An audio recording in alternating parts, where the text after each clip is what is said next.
Existe algo que a maioria dos cristãos nunca percebeu. Algo que está acontecendo dentro de você agora mesmo, nesse exato momento enquanto você respira, enquanto você ouve essas palavras.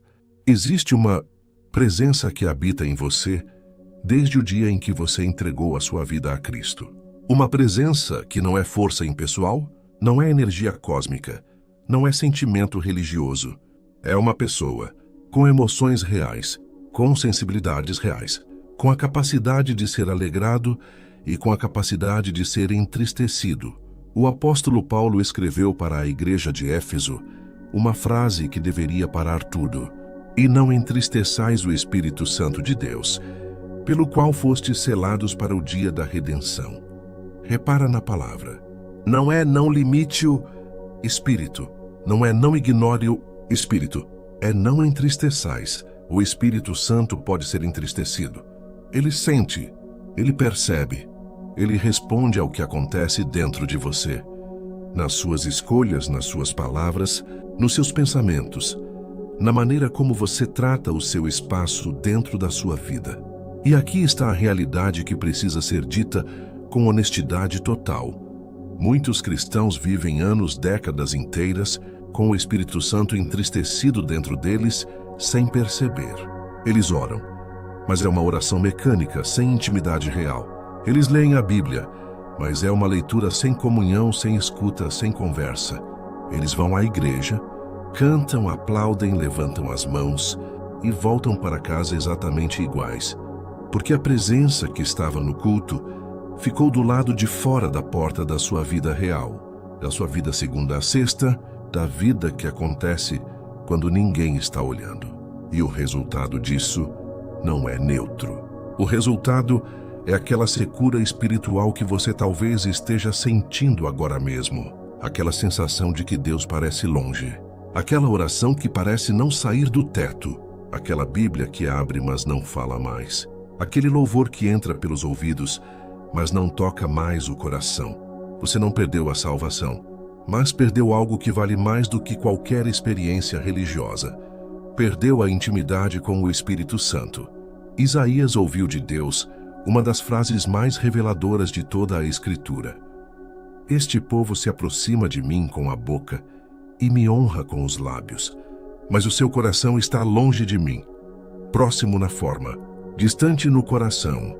É possível fazer tudo certo por fora e estar completamente seco por dentro. E o Espírito Santo que habita no seu interior sente cada centímetro dessa distância. Mas eu vim te dizer hoje que isso pode mudar. Que existe um caminho de volta para a intimidade real com o Espírito de Deus. Que existe uma vida onde a sua presença não é algo que você busca desesperadamente nos momentos de crise, mas algo que você carrega como realidade cotidiana, como o ar que você respira, como a luz que clareia cada decisão, cada palavra, cada passo da sua vida. Antes de continuar, escreve nos comentários agora a frase: Espírito Santo, eu quero te alegrar em tudo. Deixa o seu like, porque esse ensinamento precisa alcançar quem está nessa secura sem saber o que fazer. E se inscreve no canal agora, porque o que vem a seguir pode ser o momento de virada que você estava esperando sem saber que estava esperando. A primeira coisa que você precisa entender para alegrar o Espírito Santo é que ele não é um hóspede ocasional na sua vida. Ele é o morador permanente do seu interior, que a maneira como você trata a casa determina completamente a qualidade da comunhão que você experimenta com ele. Paulo escreveu aos Coríntios com uma pergunta que deveria mudar para sempre a maneira como você pensa sobre o seu próprio corpo e sobre a sua vida cotidiana. Não sabeis vós que sois o templo de Deus e que o Espírito de Deus habita em vós? Templo, não hotel, não sala de reunião que você usa de vez em quando. Templo, o lugar onde Deus habita de forma permanente, contínua, presente. No Velho Testamento, o Templo de Salomão era tratado com uma reverência que beirava o absoluto. Cada detalhe da construção foi cuidado com precisão sobrenatural. Cada medida ditada por Deus cada material escolhido com atenção meticulosa. Nenhuma coisa impura entrava naquele espaço. Nenhuma distração profana tinha lugar naquelas paredes, porque todos sabiam que ali habitava a presença de Deus. E a presença de Deus exige um espaço que reflita quem Ele é. Agora esse templo é você, é o seu coração, é a sua mente, é o seu corpo, é a sua vida inteira. E o Espírito Santo habita nesse templo com a mesma realidade com que habitava naquele lugar sagrado em Jerusalém. A pergunta que precisa te sacudir por dentro é: como você está cuidando desse templo? O que você tem deixado entrar nele? Quais pensamentos você tem alimentado nessas paredes? Quais conteúdos você tem deixado penetrar no espaço que pertence à presença de Deus? Porque o Espírito Santo não vai embora quando você peca, quando você falha, quando você cede a uma tentação. Ele é o Espírito de Deus e a palavra diz que Ele nunca te abandonará. Mas existe uma diferença enorme entre a presença do Espírito Santo e a comunhão com o Espírito Santo. Ele pode estar em você, sem que você esteja com Ele. Ele pode habitar no seu interior enquanto você ignora completamente a sua voz, a sua convicção no seu direcionamento. E é exatamente isso que entristece o Espírito. Não é só o pecado flagrante, não é só a queda moral dramática, é a negligência cotidiana. É o dia que começa sem nem lembrar que Ele está lá. É a decisão tomada sem consultar a sua voz. É a conversa conduzida sem cuidado com o que Ele sente sobre as palavras que estão saindo da sua boca. É a mente que se alimenta de horas de conteúdo vazio, enquanto a palavra de Deus fica fechada na mesa. Alegrar o Espírito Santo começa com uma mudança de consciência, com a decisão de viver ciente, a cada momento, de que Ele está presente. Não como um policial monitorando os seus erros, mas como um pai amoroso, como um companheiro fiel, como um conselheiro sábio que está com você em cada sala que você entra, em cada conversa que você tem, em cada pensamento que você alimenta. Na prática, isso significa cultivar o que os mestres espirituais chamavam de prática da presença. Significa que ao longo do dia, não apenas de manhã no devocional, você retorna conscientemente à realidade de que o Espírito Santo está em você e com você. Uma pausa antes de responder uma mensagem difícil, perguntando internamente: Espírito Santo, como o Senhor responderia a isso? Um momento de silêncio antes de tomar uma decisão, abrindo o coração para a sua voz. Uma consciência, ao entrar num ambiente, de que você está levando a presença de Deus para dentro daquele lugar. Isso transforma tudo. Transforma a maneira como você trabalha, como você fala, como você reage, como você ama. Porque você para de viver no piloto automático da carne e começa a viver na consciência ativa do Espírito que habita em você.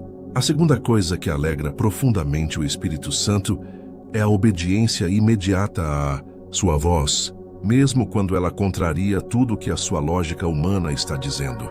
Esse ponto é mais profundo do que parece. Então preciso que você fique comigo com atenção total agora. O Espírito Santo fala. Ele não é silencioso. Ele não está ausente. A Bíblia o chama de Consolador, de Guia, de Espírito da Verdade que vos guiará em toda a verdade. Jesus disse sobre ele: Ele não falará de si mesmo, mas falará tudo o que tiver ouvido, e vos anunciará as coisas que hão de vir. Ele fala, Ele guia, Ele anuncia, Ele direciona. A questão não é se Ele está falando, a questão é se você está ouvindo, e mais do que ouvindo, se você está obedecendo quando ouve. Atos capítulo 8 registra um momento que me fascina toda vez que eu leio. Filipe estava num avivamento poderoso em Samaria, multidões se convertendo, milagres acontecendo, a cidade toda sendo transformada pela pregação do Evangelho. E no meio disso tudo, o Espírito Santo fala para Filipe com um direcionamento que humanamente não fazia sentido nenhum. Levanta-te e vai para o caminho que desce de Jerusalém a Gaza. Este é deserto. Sai do avivamento. vai para um caminho deserto, sem explicação adicional, sem o destino final revelado. Apenas vai. E a Bíblia diz que Filipe se levantou e foi. Imediatamente, sem questionar, sem negociar, sem pedir mais detalhes antes de se mover. E quando ele chegou lá, estava um etíope de grande autoridade, lendo o livro de Isaías sem entender. E Filipe o evangelizou, e aquele homem se converteu e foi batizado ali mesmo à beira do caminho. E a tradição histórica diz que aquele homem levou o evangelho para a Etiópia inteira. O que teria acontecido se Filipe tivesse dito: Espírito Santo, mas estou aqui num avivamento. As pessoas estão sendo salvas. Faz mais sentido eu ficar. A história de toda uma nação teria sido diferente, mas Filipe obedeceu imediatamente. E a obediência imediata é o que abre o canal pelo qual o Espírito Santo opera de uma forma extraordinária, porque o Espírito Santo não é apenas um conselheiro que você consulta e então decide se segue ou não. Ele é o Senhor. E alegrar o Senhor significa tratá-lo como Senhor de fato, não apenas no título, mas na prática cotidiana, seguindo quando Ele diz para ir, parando quando Ele diz para esperar, falando quando Ele diz para falar e ficando em silêncio quando Ele diz para não dizer nada. E aqui está algo que precisa ser dito com toda a clareza. A voz do Espírito Santo raramente chega com o peso dramático que a gente imagina. Ela não é sempre um trovão do céu, não é sempre uma visão espetacular, não é sempre uma experiência sobrenatural inconfundível. Na maioria das vezes, ele fala como aquela voz mansa e delicada que veio para Elias na caverna. Uma impressão, uma convicção suave, uma certeza interior que não tem a intensidade do grito, mas tem a firmeza do rochedo.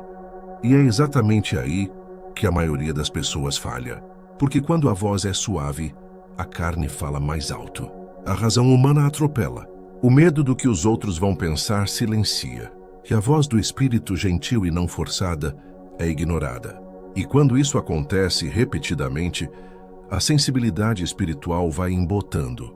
A voz não some, mas a sua capacidade de ouvi-la vai diminuindo, porque você foi treinando o seu interior a não responder ao que ele diz. Obedecer imediatamente às pequenas impressões do Espírito Santo é o treino espiritual que te capacita para as grandes obediências. Quando ele imprime no seu coração que você deve ligar para alguém que está passando por dificuldade, ligue agora. Quando ele te toca com a convicção de pedir desculpas para alguém que você magoou, faça isso hoje. Quando ele te direciona a dar algo, dar sem calcular, sem segurar, sem adiar, cada obediência imediata é um passo de intimidade com o Espírito Santo. Cada obediência adiada é um passo de afastamento. A terceira coisa que alegra o Espírito Santo é o louvor genuíno que nasce do coração, não da obrigação religiosa, não da performance de palco, mas do reconhecimento profundo e pessoal de quem Deus é na sua vida. João capítulo 4 registra uma conversa que Jesus teve com uma mulher samaritana à beira de um poço, e nessa conversa ele revelou algo sobre a natureza do verdadeiro louvor que a maioria dos cristãos ainda não assimilou completamente. Mas a hora vem, e agora é, em que os verdadeiros adoradores adorarão o Pai em espírito e em verdade, porque o Pai procura a tais que o adorem assim. O Pai procura.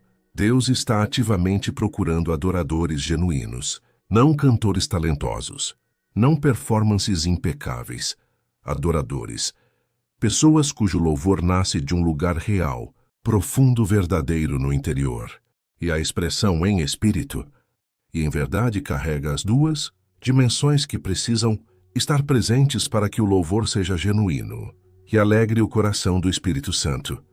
Em espírito, não é apenas intelectual, não é apenas vocal, não é apenas emocional de superfície, mas nasce do lugar mais profundo do seu ser, do ponto de encontro entre o seu espírito e o Espírito de Deus. Em verdade, não é performance, não é aparência, não é o que você acha que Deus quer ouvir, mas é a expressão honesta e real do que está no seu coração. O Salmo 22:3 diz que Deus habita nos louvores do seu povo. A palavra habita em hebraico, e a chave carrega o sentido de sentar, de se estabelecer, de fazer morada. Quando o louvor genuíno sobe, Deus se senta nele. Ele se estabelece naquele espaço. A presença do Espírito Santo aumenta de intensidade, de profundidade, de realidade tangível, no ambiente onde o louvor verdadeiro está acontecendo. Josafá enfrentou um exército tão numeroso e tão poderoso que a derrota parecia matemática. 3 nações unidas marchando contra Judá. E a estratégia que Deus deu para Josafá foi uma das mais desconcertantes de toda a Bíblia. Ponha os cantores na frente do exército, não os guerreiros, não os mais fortes, os adoradores. E quando eles começaram a cantar e a louvar a Deus, a Bíblia diz que o Senhor pôs emboscadas contra os inimigos, e eles se destruíram uns aos outros. Quando Judá chegou ao campo de batalha, não havia um único inimigo de pé, apenas cadáveres e despojos que levaram 3 dias para recolher. O louvor não foi apenas expressão emocional de fé, foi uma arma de guerra espiritual, que criou o ambiente para que Deus se movesse de uma maneira que nenhuma estratégia militar poderia produzir. E isso é o que acontece quando o louvor genuíno sobe da sua vida. Não apenas em culto de domingo, mas nas manhãs difíceis, quando você louva antes de ver a resposta. Nas noites de angústia, quando você louva em vez de entrar em desespero. Nas situações impossíveis, quando você levanta a voz e declara quem Deus é, não porque as circunstâncias comprovam isso, mas porque a fé afirma isso. O louvor genuíno transforma o ambiente espiritual ao seu redor. Ele convida a presença do Espírito Santo a se manifestar com uma intensidade que a oração de pedido sozinha não produz. Ele quebra correntes que argumentos não quebram. Ele abre portas que esforço humano não abre. E, acima de tudo, ele alegra profundamente o coração de Deus, que está sempre procurando adoradores verdadeiros que o honrem não pelo que ele faz, mas por quem ele é. A quarta coisa que alegra o Espírito Santo, e talvez a que mais surpreende as pessoas quando ouvem, é a sua integridade nos pequenos momentos que ninguém vê. Isso vai fundo, então abre o coração. O Espírito Santo vê tudo. Não de uma forma intimidadora, de um fiscal celestial esperando você errar, mas de um Pai presente que está com você em cada momento, em cada escolha, em cada pensamento que você pensa quando está sozinho. E a integridade que o alegra não é a integridade de palco, aquela que você mostra quando tem audiência. É a integridade de quarto, de escritório fechado, de momento em que ninguém está olhando, e você ainda assim escolhe o que é certo. Davi foi descrito por Deus como um homem segundo o seu próprio coração. Essa é a afirmação mais extraordinária que Deus fez sobre qualquer ser humano na Bíblia. Não foi dita sobre Moisés, não foi dita sobre Abraão, não foi dita sobre Salomão. Foi dita sobre Davi. E o que tornava Davi um homem segundo o coração de Deus não era a ausência de pecado, porque Davi pecou gravemente. Era a qualidade do seu coração diante de Deus nos momentos em que ninguém estava olhando. Quando Davi estava sozinho no campo, cuidando das ovelhas do pai, sem audiência, sem aplausos, sem reconhecimento humano, ele adorava. A Bíblia registra que ele tocava harpa e cantava para Deus naquele campo vazio. Ele lutou e matou um leão e um urso para proteger as ovelhas que não eram suas, sem ninguém para testemunhar a coragem. Quando Saul, que queria matá-lo, estava vulnerável numa caverna, e Davi poderia facilmente tê-lo eliminado. Ele recusou, não porque alguém fosse ver, mas porque o seu interior não conseguia levantar a mão contra o ungido de Deus. A integridade privada de Davi era o espelho da qualidade da sua relação com o Espírito de Deus. E o Espírito que habitava nele reconhecia e respondia a essa consistência entre o que Davi era em público e o que era na intimidade. Colossenses 3:23 diz: "E tudo quanto fizerdes, fazei-o de todo o coração, como ao Senhor e não aos homens." Tudo. Não apenas o que você faz no altar. Não apenas o que você faz quando tem audiência espiritual. Tudo. O trabalho que você faz quando o chefe não está olhando. As palavras que você escolhe quando ninguém vai repetir. A maneira como você trata as pessoas que não têm como te devolver o favor. A honestidade que você pratica quando mentir não teria nenhuma consequência visível. Cada escolha de integridade nos pequenos momentos é uma declaração ao Espírito Santo de que você o reconhece como testemunha de cada canto da sua vida. E essa declaração, repetida dia após dia nos pequenos momentos, constrói uma intimidade com o Espírito Santo que nenhuma quantidade de cultos especiais, de retiros espirituais, de experiências emocionais consegue substituir. Porque intimidade real não se constrói nos momentos extraordinários. Ela se constrói nos momentos ordinários que você escolhe tratar com extraordinária honestidade diante daquele que vê tudo. E a quinta coisa que alegra o Espírito Santo, aquela que é o coroamento de tudo que veio antes, é o amor ativo e concreto ao próximo, especialmente ao próximo difícil, especialmente aquele de quem você não recebe nada em troca. 1 João 4,12 diz algo que deveria nos parar completamente. Ninguém jamais viu a Deus. Se nos amamos uns aos outros, Deus permanece em nós, e o seu amor em nós é perfeito. Ninguém jamais viu a Deus. Mas quando você ama o próximo, de forma real e concreta, o amor de Deus em você é perfeito, é completo, é manifestado no mundo visível através de você. Você se torna o lugar onde o amor de Deus se torna visível, para quem não pode ver Deus diretamente. E quando isso acontece, o Espírito Santo, que é o Espírito do amor, se alegra com uma profundidade que vai além do que qualquer experiência de culto produz.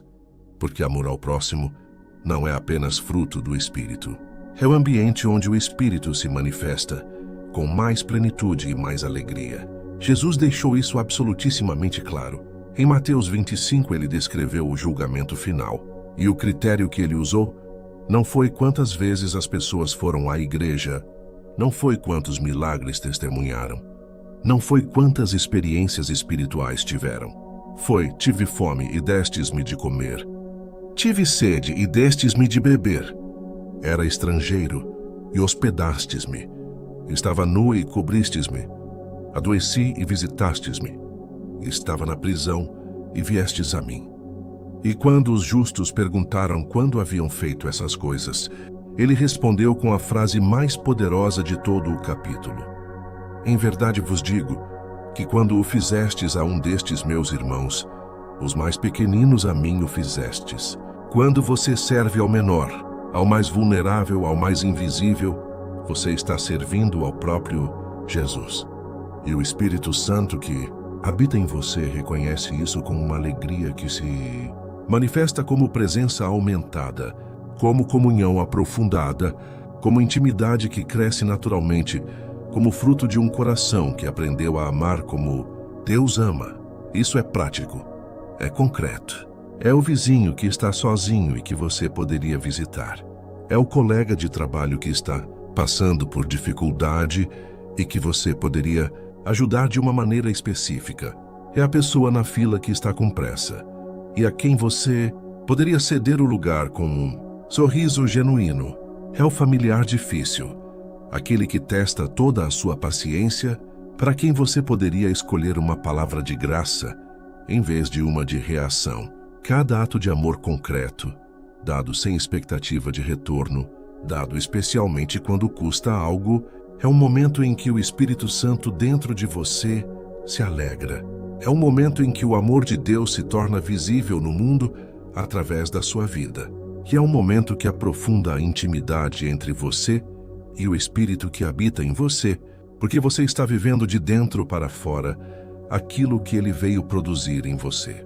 Viver em intimidade com o Espírito Santo não é um estado espiritual reservado para os super-ungidos, para os que têm experiências extraordinárias, para os que já chegaram num nível de santidade que parece inalcançável.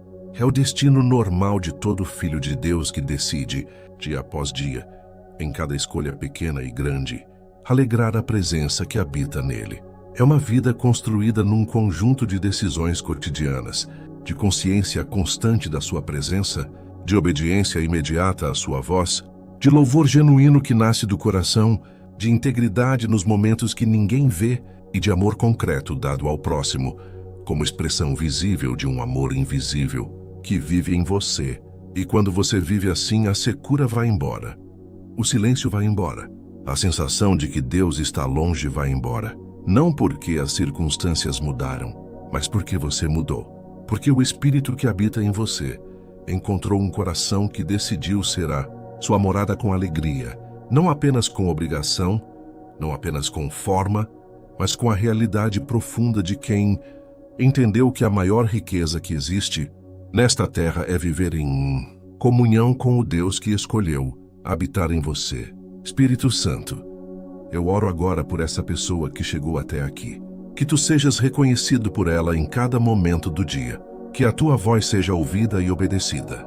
Que o teu espaço dentro dela seja tratado com a reverência e o amor que tu mereces. E que a comunhão que se inicia ou que se renova hoje seja cada dia mais profunda, mais real, mais cheia da tua glória. Em nome de Jesus, amém. Escreve nos comentários: Espírito Santo, eu quero te alegrar em tudo. Deixa o seu like, compartilha com alguém que está sentindo essa secura espiritual e se inscreve no canal para continuar essa jornada de intimidade com Deus.